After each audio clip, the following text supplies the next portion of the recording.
Hello, नमस्कार, welcome to Magnet Brains Hindi medium. मैं लाली वर्मा आप सभी 11वीं कक्षा के विद्यार्थियों का या कहूं होनहार विद्यार्थियों का बहुत बहुत स्वागत करती हूं। प्रिय विद्यार्थियों, हमने अपनी पाठ्य पुस्तक दिगंत भाग 1 के काव्य खंड से 5वां पाठ शुरू कर दिया है। लिखा है भारतेंदु हरिश्चंद्र जी ने, नाम है भारत दुर्दशा। इस कविता में आशा करती हूं आपने पहला वीडियो जरूर देख लिया होगा, जहां पर कवि परिचय और उनकी कविता की व्याख्या की गई है। आप समझ गए होंगे कि भारत दुर्दशा में कवि ने क्या बताया है, कब की स्थिति है, क्यों भारत की दुर्दशा हुई। तो अब हम चलते हैं इसी पाठ के प्रश्न उत्तरों की तरफ, जो कि आपकी पाठ्य पुस्तक में शामिल है। आइए और चलते हैं हम सबसे पहले प्रश्न की ओर। प्रश्न है,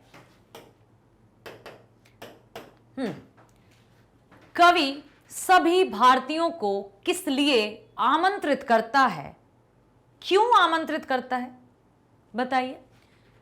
क्यों आमंत्रित करता है? कवि ने क्यों अपनी कविता में कहा है कि आओ, सुनो, देखो, समझो क्या चल रहा है, क्या था, क्या हो गया है। कुछ समझ में आया?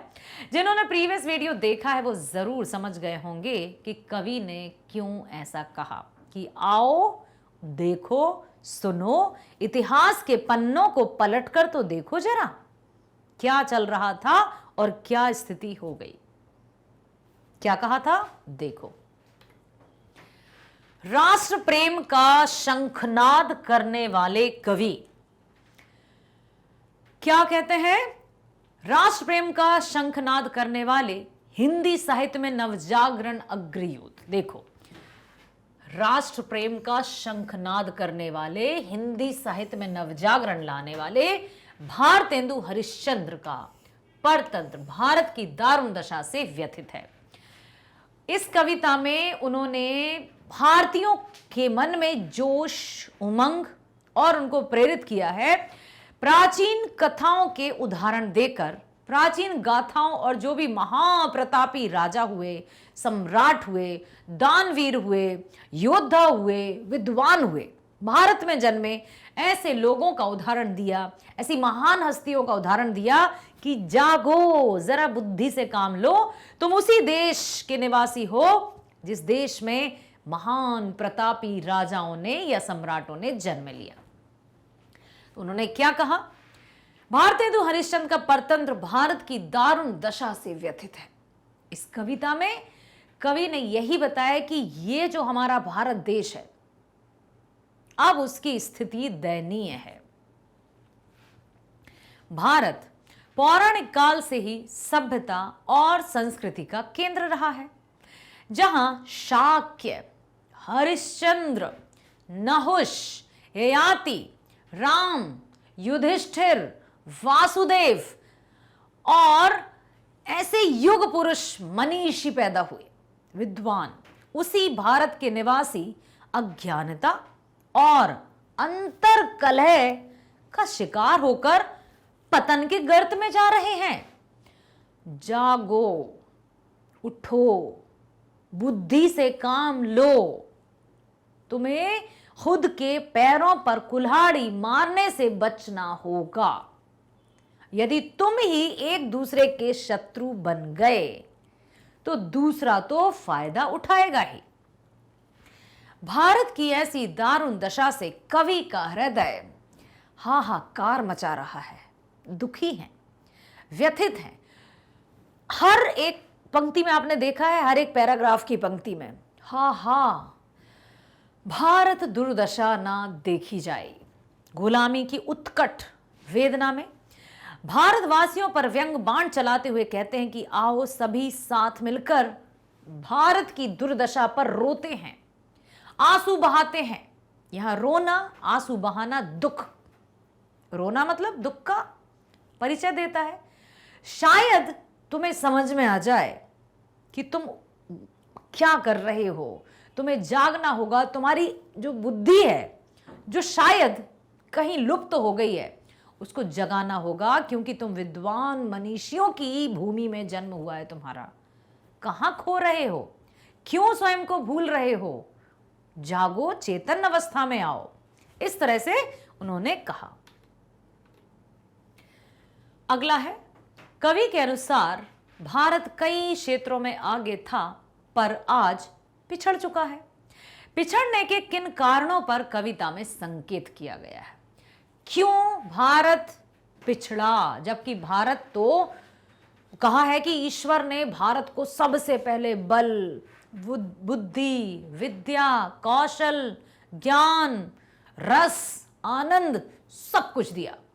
संस्कृति सबसे पहले, परंपरा सबसे पहले, समझदारी, ज्ञान, सुंदरता, सबसे परिपूर्ण भारत, सबसे सुंदर भारत। लेकिन क्या हुआ? कवि के अनुसार भारत कई क्षेत्रों में आगे था पर आज क्यों पिछड़ रहा है? और इतना पीछे कि पीछे से भी अब उस समय की बात है ना, अब तो हम काफी विकास कर रहे हैं लेकिन अभी भी मानसिकता हमारी गुलामी की तरफ जा रही है। भारतीय संस्कृति के मर्मज्ञ साहित्यकार भारतेंदु हरिश्चंद्र के अनुसार भारत जो अनेक क्षेत्रों का अधिपति था, अनेक क्षेत्रों पर सत्ता थी। सच में कितना अच्छा लगता है ना कि ऐसा था बेटा, ऐसा था, ऐसा था। ये सिर्फ पन्नों पर लिखा हुआ नहीं है, क्योंकि इतिहास गवाह है। भारत विश्व गुरु था, भारत सोने की चिड़िया कहलाता था, भारत सुखी था, संपन्न था। तब तो विज्ञान भी नहीं था, इतनी तरक्की भी नहीं थी, जो आज की तरक्की के मायने हैं वो उस समय नहीं था। फिर भी भारत विश्व में सर्वश्रेष्ठ था। फिर आज क्या हुआ? कैसे? क्या? देखो, अनेक क्षेत्रों का अधिपति था, मतलब राजा था, अब पिछलग्गू बन गया है। कवि ने अपनी भाषा और साहित्य के द्वारा पौराणिक भारतीय सभ्यता और संस्कृति का गहरा आत्मबोध कराया है। मूढ़ता, मूढ़ता, बुद्धिहीन, मूढ़ता, अंतरकलह, आपस में लड़ना और वैमनस्य, इंसानियत की भावना को कुचल देना, रोंद देना, आलस्य और कुमति, इन्होंने इसके कारण क्या हुआ? भारतीयों के पतन के गर्त में धकेल दिया। मूढ़ता, अंतरकलह, वैमनस्य की भावना, कुमति, ये सब आ जाने से जो भारतीय थे वो आपस में बिल्कुल पंगु हो गए, लाचार जैसे हो गए। कवि ने इस दुर्दशा से मुक्ति के लिए समाज में गहरे आत्ममंथन और बदलाव की आधारशिला रखकर पराधीनता के खिलाफ शंखनाद करने के उद्देश्य के लिए प्रेरित किया कि अब तुम्हें जागना होगा। अब जह देखूं तह दुखई दुख दिखाई, हा हा भारत दुर्दशा ना देखी जाए। इन पंक्तियों की सप्रसंग व्याख्या करना है तो हमें बताना होगा कि प्रस्तुत पंक्तियां कहां से ली गई हैं, कौन कवि हैं, कब रचना की गई और इन पंक्तियों का अर्थ क्या है। प्रस्तुत पंक्तियां आधुनिक हिंदी साहित्य के सृजनकर्ता, वाओ देखो जरा विशेषण, आधुनिक हिंदी साहित्य के सृजनकर्ता। सृजनकर्ता मतलब निर्माण करने वाले, रचना करने वाले, निर्माण या रचना करने वाले,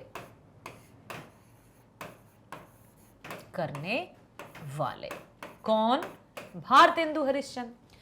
प्रस्तुत पंक्तियां आधुनिक हिंदी साहित्य के सृजनकर्ता, युग प्रवर्तक। अब आधुनिक, क्योंकि इससे पहले क्या था? रीतिकाल, अब आ गए वो युग प्रवर्तक, आधुनिक काल।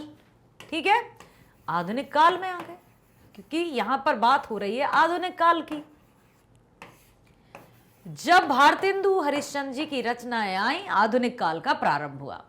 महान साहित्यकार भारतेंदु हरिश्चंद्र द्वारा विरचित भारत दुर्दशा से उद्धृत है। बहुमुखी प्रतिभा के कालजयी साहित्यकार, एक और लिखा है यहां, बहुमुखी प्रतिभा। बहुमुखी प्रतिभा का अर्थ क्या होता है बेटा? जो कई गुणों में निपुण हो, कालजयी साहित्यकार।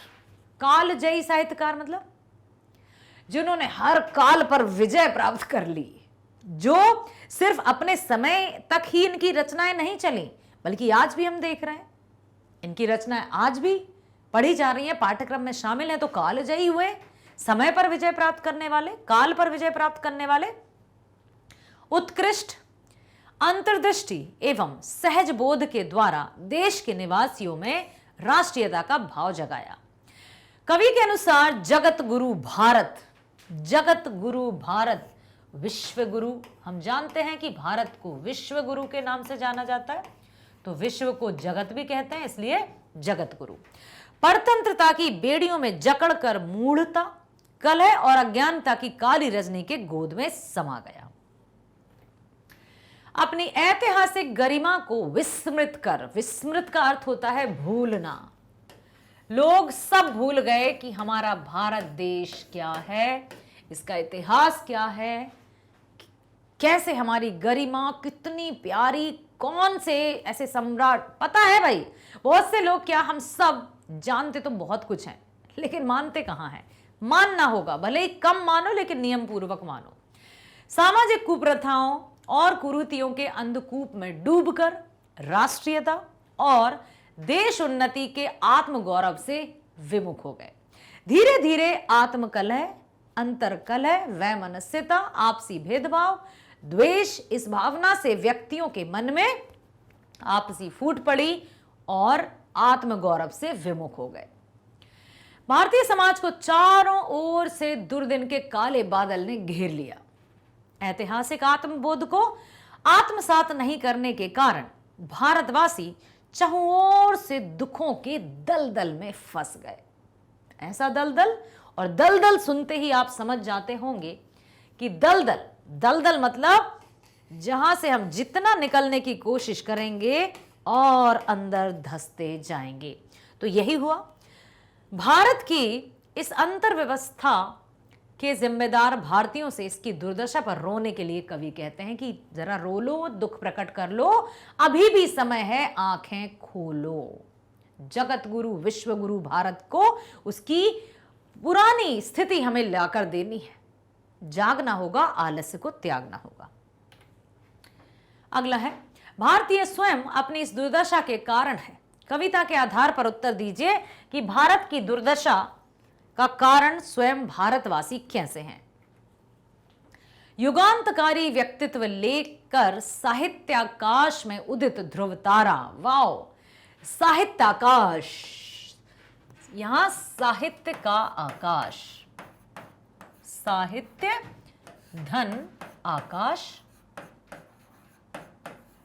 ध्रुव तारा भी कहा है भारतेंद्र को, जो अलग चमकता है, जिसकी अलग पहचान है कि साहित्यकार में रचनाकार तो कई आए, जैसे आसमान में तारे तो कई होते हैं लेकिन ध्रुव तारा केवल एक।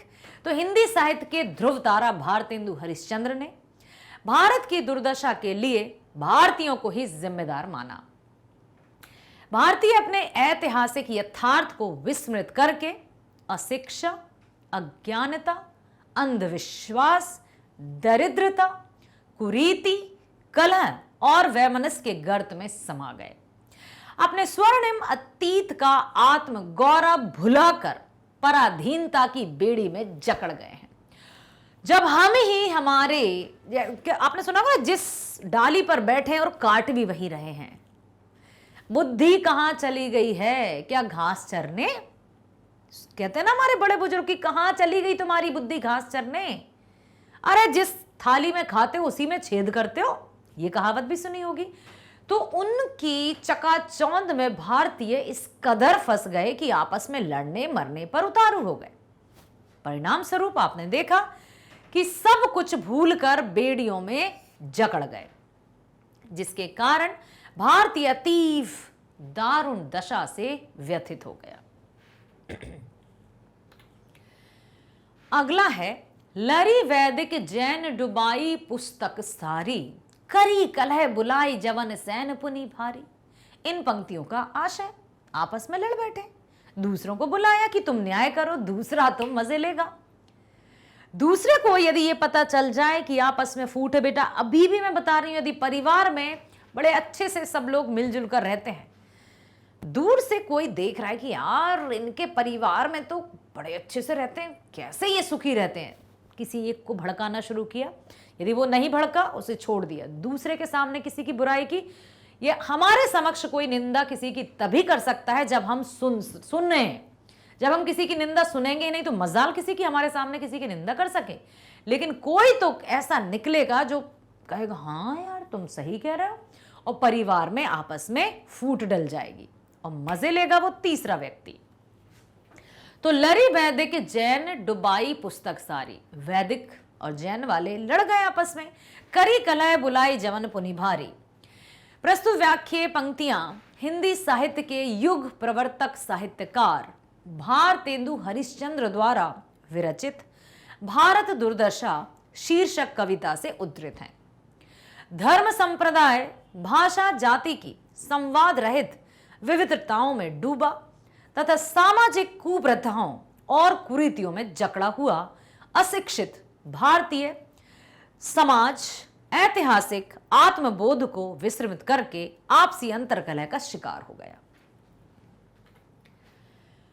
स्वाधीनता के संकल्पकर्ता कविवर भारतेंदु ने अपनी अंतर्दृष्टि और सहज बोधात्मक दृष्टि से भारतीयों को आपसी अंतर्द्वंद और अंतर्कलह को परख लिया कि इनमें अंतर्द्वंद चल रहा है। अंतर मतलब आपसी बैर। कुछ लोग होते हैं ना जो हाँ हम सही हैं अच्छे हैं लेकिन मन में एक दूसरे के लिए जलन है, ऐसा ही कुछ हुआ। कवि ने अहिंसा परमो धर्म की गोद में बैठे जैन धर्म अवलंबियों पर तीखा शब्द बाण चलाया। भारतेंदु ने क्रांतिकारी शाब्दिक हथौड़े से जैन और वैदिक धर्म अवलंबियों पर तीखा प्रहार किया। जैन और वैदिक धर्मावलंबियों के आपसी अंतर्कलह ने भारत को पराधीन बनाने के लिए यवनों की सेना को भारत पर कब्जा करने का मार्ग प्रशस्त किया। अंतर्कलह में जकड़ा हुआ अशिक्षित भारतीय समाज भला स्वाधीनता के लिए कैसे संघर्ष कर सकता है? अंतर्कलह का शिकार भारतीय गुलामी के दंश को झेलने के लिए अभिशप्त है। इसकी दुर्दशा का केंद्र बिंदु यही है। अगला है सबके ऊपर टिक्कस की आफत से कवि का क्या कहना है। बहुत ही महत्वपूर्ण पंक्ति है, इस पर आप विशेष रूप से ध्यान दें बेटा। सबके ऊपर टिक्कस की आफत, क्या अर्थ है इसका? प्रस्तुत पंक्ति राष्ट्रीय चेतना के पुरोधा धरती और नभ के धूमकेतु कविवर भारतेंदु द्वारा रचित भारत दुर्दशा से उद्धृत है। कवि ने गुलाम भारत की राजनैतिक, सामाजिक, आर्थिक व्यवस्था का अतीव दारुण और व्यथित चित्र अंकित किया है कि इतिहास क्या था और वर्तमान क्या है। अंग्रेजी आक्रांताओं के शासन में भारत का धन विदेश चला जाता है। यह कवि के लिए असह्य और कष्टकारी है कि हमारा धन हमारे लोगों के कारण ही कोई दूसरे ले जा रहे हैं, आपस में लड़ रहे हैं और तीसरा कोई फायदा उठा रहा है, वो थे अंग्रेज। महंगाई रूपी रोग काल के गाल समान निगलने को तैयार खड़ा है, जो गरीब और बेसहारा लोगों पर हथौड़ा सा प्रहार कर रहा है। गुलामी के दंश से आहत भारतीय दरिद्रता और दयनीयता के शिकार हो गए। ऊपर से उन पर टिक्कस का आफत, आर्थिक कर का बोझ, टिक्कस मतलब कर, टैक्स, मस्तक को दीनता के भार से दबा दिया है। भारतीय कष्ट और दुखों से दब से गए हैं। कहने का तात्पर्य कि पहले विदेशियों ने भारत पर व्यापार लाए, ठीक है, भारत में व्यापार लेकर आए और भारतीयों को ऐसा सुख, चैन और ऐसी सुविधाएं देना शुरू किया कि भारतीय उन सुख सुविधाओं में अपने आप को भूल गए, क्या सही है क्या गलत, और उनके समक्ष जी हजूरी करने लगे। पहले मानसिक रूप से गुलाम हो गए और धीरे धीरे उन्होंने पंगु बना दिया भारतीयों को और हम पूरी तरह से उन पर आश्रित हो गए। अगला प्रश्न है, अंग्रेजी शासन सारी सुविधाओं से युक्त है फिर भी वह कष्टकर है, क्यों? आपने वो कविता जरूर सुनी होगी, हम पंछी उन मुक्त गगन के पिंजरबद्ध न रह पाएंगे, कनक तीलियों से टकराकर पुलकित पंख टूट जाएंगे, हम बहता जल पीने वाले मर जाएंगे भूखे प्यासे। कहीं भली है कटुक निबोरी कनक कटोरी की मैदा से। समझ में आया कि पक्षी हो या कोई भी जीव जंतु गुलाम रहना नहीं चाहता, किसी दूसरे पर आश्रित भी नहीं रहना चाहता, आजादी से अपने आप जीना चाहता है। तो अंग्रेजी शासन सारी सुविधाओं से युक्त है, फिर भी कष्टकर है। आखिर क्यों? प्रस्तुत पंक्तियां कालजयी साहित्यकार, आधुनिक हिंदी साहित्य में नवचेतना के अग्रदूत और हिंदी साहित्य के दुर्लभ पुरुष, हिंदी साहित्य के दुर्लभ पुरुष भी कहा जाता है। हो सकता है कभी आपकी परीक्षाओं में पूछ लिया जाए कि हिंदी साहित्य के दुर्लभ पुरुष कौन कहलाते हैं, तो बच्चों याद रखना, भारतेंदु हरिश्चंद्र को दुर्लभ पुरुष कहा जाता है। ये पंक्तियां ली गई हैं भारत दुर्दशा से। भारतेंदु हरिश्चंद्र ने पराधीन भारत की दारुण दशा को अपनी अंतर्दृष्टि एवं सहज बोध से गहराई तक समझा। भारतीय ऐतिहासिक मूल्यों को आत्मसात कर उन्होंने स्वाधीनता संकल्प के लिए भारतवासियों को यथार्थ बोध, परिवर्तन कामना के साथ ही उद्देश्य चेतना जगाकर नवजीवन के संचार का प्रचार भी किया। ठीक है, और यह प्रयास भी किया उन्होंने। कभी बार भारतेंदु अंग्रेजों के दमन और लूट खसोट की नीति पर गहरी चिंता व्यक्त करते हैं कि अंग्रेजों के राज में सुख साज तो बढ़ गए, परंतु भारत का धन विदेश चला गया। उन्होंने भारतीय लोगों को इतनी सुविधाएं दी ताकि भारतीय लोगों का ध्यान अपने धन संपत्ति से हटकर उन पर पूरी तरह लग जाए और वे मानसिक रूप से गुलाम हो जाएं। उनके लिए ही नहीं, सारे भारतवासियों को कष्ट प्रदान करने वाला कृत्य है। कवि ने भारतीयों के अंतर्मन में झंझावत पैदा करने के लिए क्रांतिकारी हथौड़े से काम नहीं लिया। उन्होंने मृदु संशोधक, निपुण वैद्य की भांति रोगी की नाजुक स्थिति की ठीक ठीक जानकारी प्राप्त कर उसकी रुचि के अनुसार पथ्य की व्यवस्था की, जिसका वर्णन मूर्तिमान प्राणधारा का उच्छल वेग के समान भारत दुर्दशा में वर्णित इन पंक्तियों में लक्षित या परिलक्षित होता है। अगला है, कविता का सरलार्थ अपने शब्दों में लिखिए। यदि मान लीजिए प्रश्न आ गया कि आखिर कविता का भाव क्या है, कविता का मुख्य बिंदु क्या है, केंद्र बिंदु क्या है, किस पर आधारित है, तो यह प्रश्न बहुत महत्वपूर्ण है। इस पर बहुत अच्छे से आप ध्यान दीजिए और सुनिए।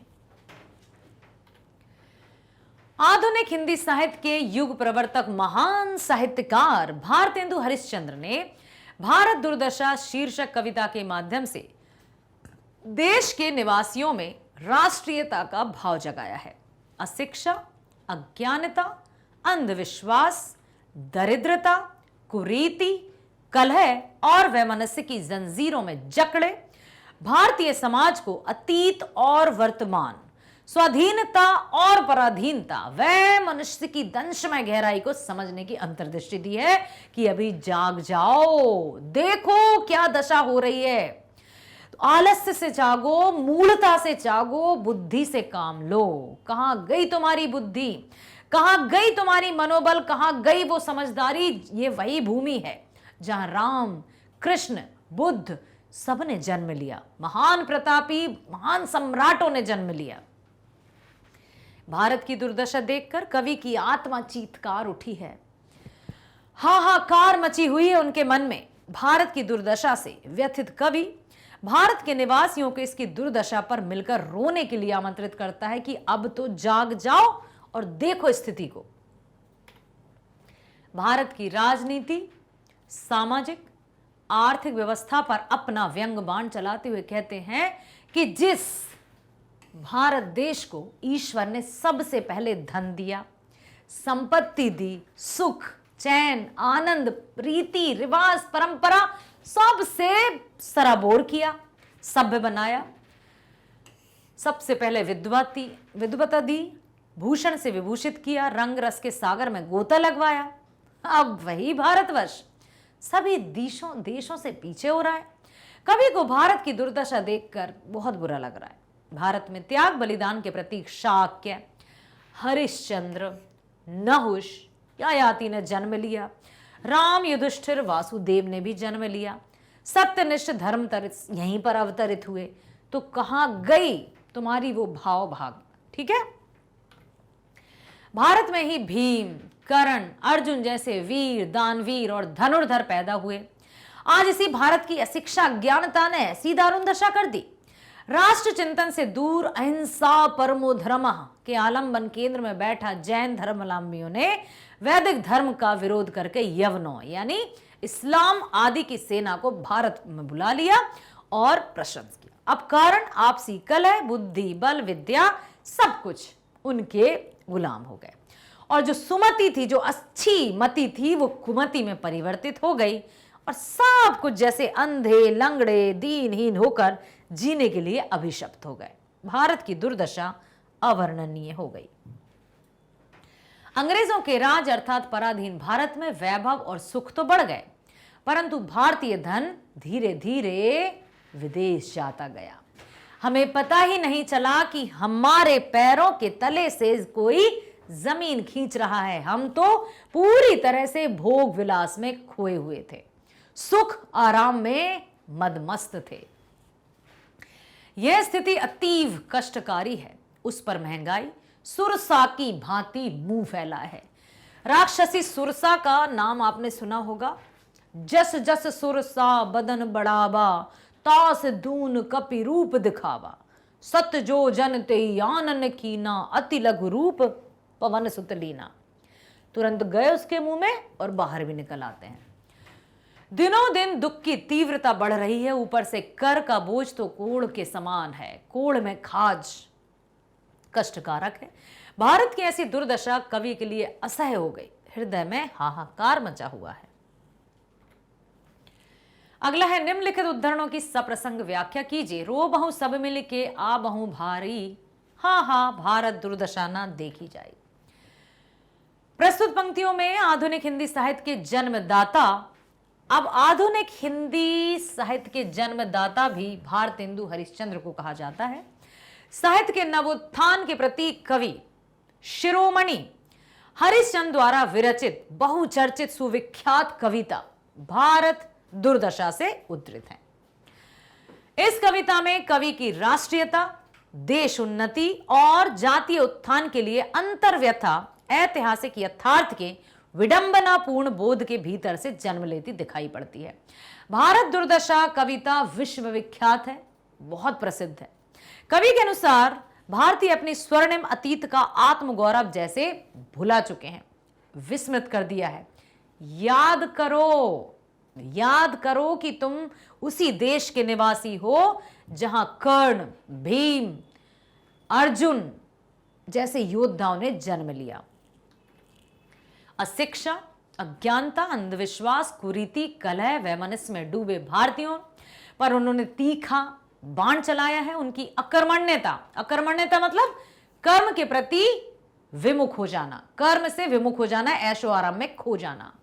आलस्य से भारत पतन के गर्भ में डूबता गया। भारत की इस दारुण दशा को देखकर कवि के हृदय में हाहाकार मचा हुआ है।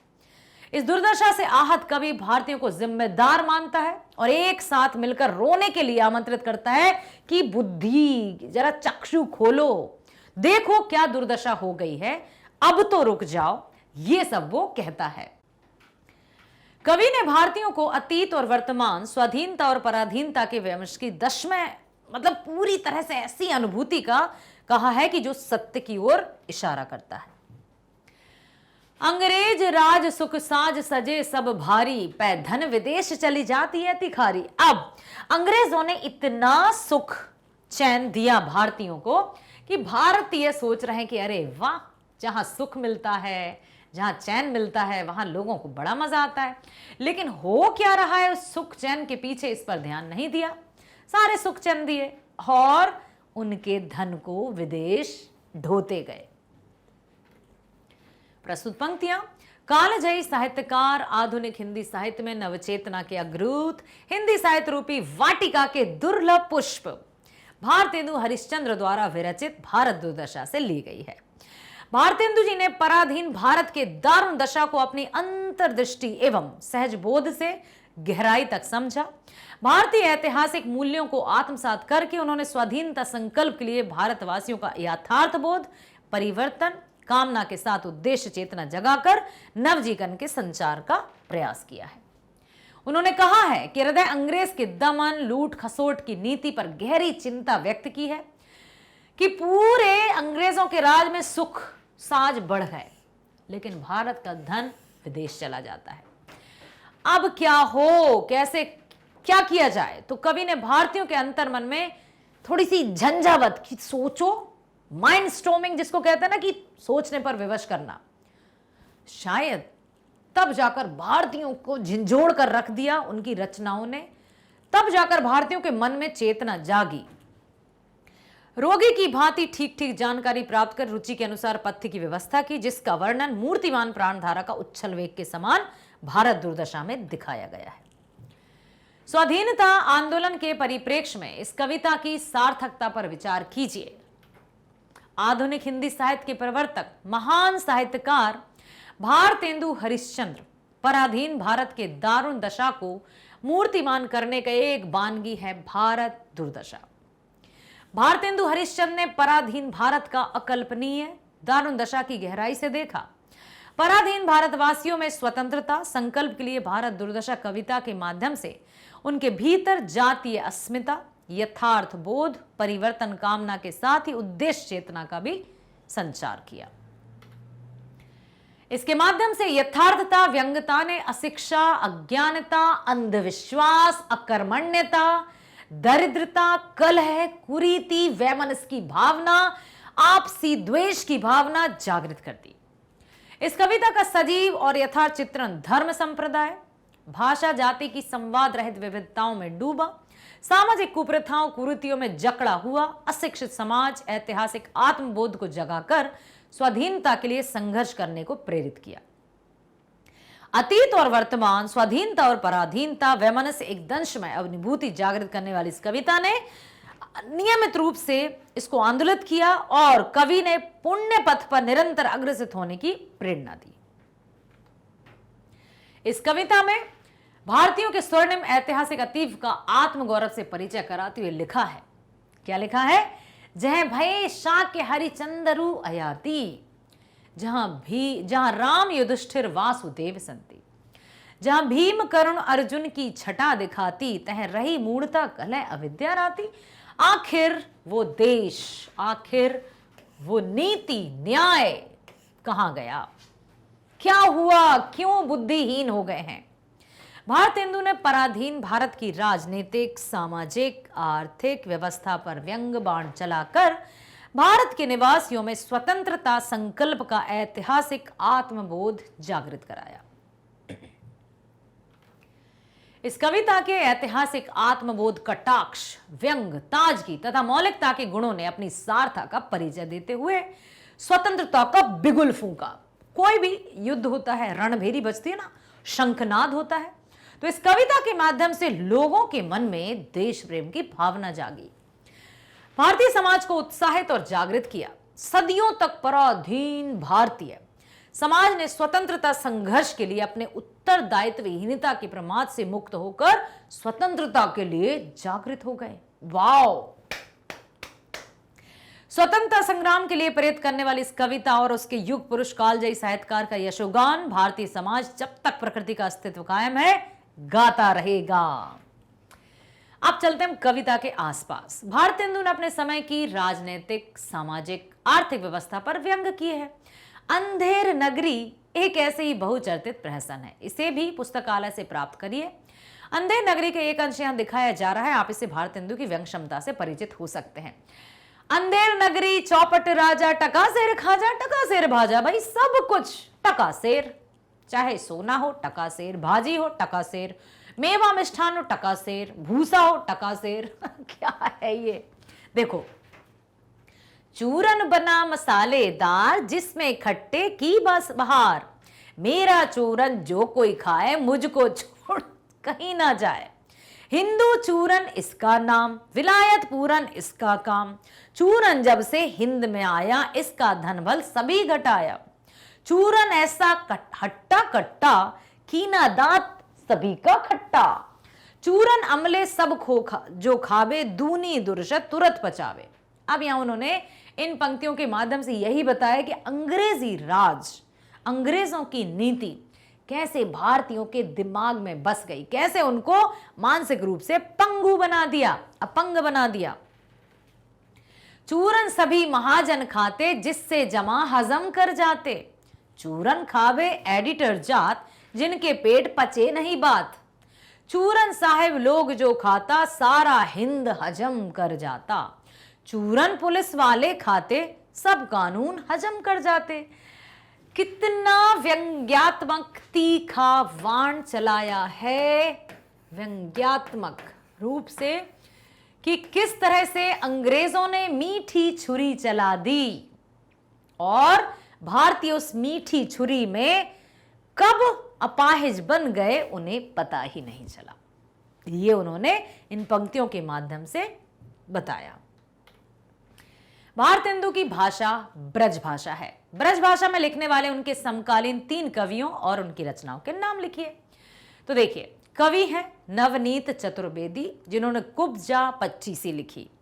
एक हैं गोविंद गिल्ला भाई, श्रृंगार सरोजनी, पावस पयोनिधि, राधा मुख, षोडशी, षड ऋतु और नीति विनोद की रचना की। तीसरे हैं दिवाकर भट्ट, उन्होंने नक्षिक और नवोड़ा रत्न लिखी। भारतेंदु हरिश्चंद्र ने साहित्य की किन किन विधाओं में रचनाएं दी हैं? विभिन्न विधाओं की कुछ रचनाओं का उल्लेख कीजिए। वैदिक हिंसा हिंसा न भवति, भारतेंदु हरिश्चंद्र की, ठीक है। भारत दुर्दशा 1875, सत्य हरिश्चंद्र 1876, श्री चंद्रावली 1876, नील देवी 1881, अंधेर नगरी भी 1881। भारतेंदु के नाम पर उनके युग का नाम क्यों रखा गया भाई? हाँ, ये बहुत अच्छा प्रश्न है। भारतेंदु युग, भारतेंदु युग भी रहता है बेटा, क्योंकि तभी तो उनको कहा जाता है युग प्रवर्तक। प्रवर्तक क्यों? देखो क्यों। एक दौर में भारतेंदु की लोकप्रियता शिखर पर थी, टॉप के थे, फेवरेट थे, नंबर 1 पर थे, जिससे प्रभावित होकर काशी के विद्वानों ने उन्हें 1880 में भारतेंदु की उपाधि दी। यह प्रश्न पूछा जा सकता है कि हरिश्चंद्र जी को, साहित्यकार हरिश्चंद्र जी को भारतेंदु, इंदु मतलब चांद, भारत इंदु मतलब भारत का चांद की उपाधि कब दी गई? तो उन्हें उपाधि दी 1880 में। भारतेंदु मतलब देखो, भारत का इंदु, भारत का इंदु, और इंदु मतलब क्या होता है बच्चों? चंद्रमा। तो चंद्रमा की उपाधि मिल गई थी उनको। कब मिली थी? 1880 में। भारतेंदु के विशाल साहित्यिक योगदान के कारण सन 1857 से 1900 तक के काल को भारतेंदु युग के नाम से जाना जाता है और 6 जनवरी सन 1885 को उन्होंने अंतिम सांस ली। अब हम चलते हैं भाषा की बात की तरफ। निम्नलिखित शब्दों के पर्यायवाची शब्द लिखिए। ईश्वर, रोग, दिन, राज, कलय, अविदा, कुमति, छठा। ईश्वर को क्या क्या कहते हैं? ये तो आपको पता होगा, भगवान, परमात्मा, ठीक है। रोग, बीमारी, व्याधि, दिवस, राज, साम्राज्य, कलय, झगड़ा, अविधा, कुविधा, कुमति, दुर्गति, छठा, शोभा। निम्नलिखित शब्दों का वाक्य प्रयोग द्वारा निर्णय करें। दुर्दशा, बुरी स्थिति। तुम्हारी यह दुर्दशा किसने की है? हमें अच्छी विद्या सीखनी चाहिए। दुर्दशा स्त्रीलिंग है। दुख पुल्लिंग है। तुम्हारी दशा देखकर मुझे दुख होता है। तो यहां दुख, यहां दुर्दशा। बल, उसका बल अतुलनीय है। पुस्तक, यह मेरी पुस्तक है। पुस्तक आ गया। धन, आपका धन परोपकारत ही तो है। परोपकारत का मतलब समझते हो? परोपकारी मतलब दूसरों के उपकार के लिए। सुख, यहां तो सुख ही सुख है। विद्याफल, विद्याफल मीठा होता है। मूढ़ता, मेरी मूढ़ता ही तो है जो तुम पर विश्वास किया। मूढ़ता मतलब मूर्खता। निम्नलिखित शब्दों के विपरीतार्थक या फिर विलोम। विपरीत को क्या कहते हैं बेटा? विलोम। दुर्दशा का क्या होगा बताओ? रूप, विद्या, कलह, कुमति, विदेश। दुर्दशा का होगा सुदशा। याद रखना, रूप कुरूप, विद्या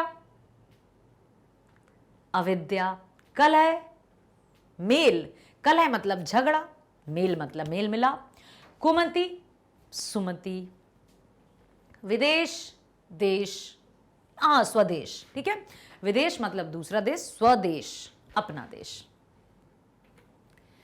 संज्ञा के विविध भेदों के उदाहरण कविता से चुनिए। अब संज्ञा आपको पता ही है, व्यक्ति, वस्तु, स्थान, नाम, तो कितने सारे उदाहरण हैं।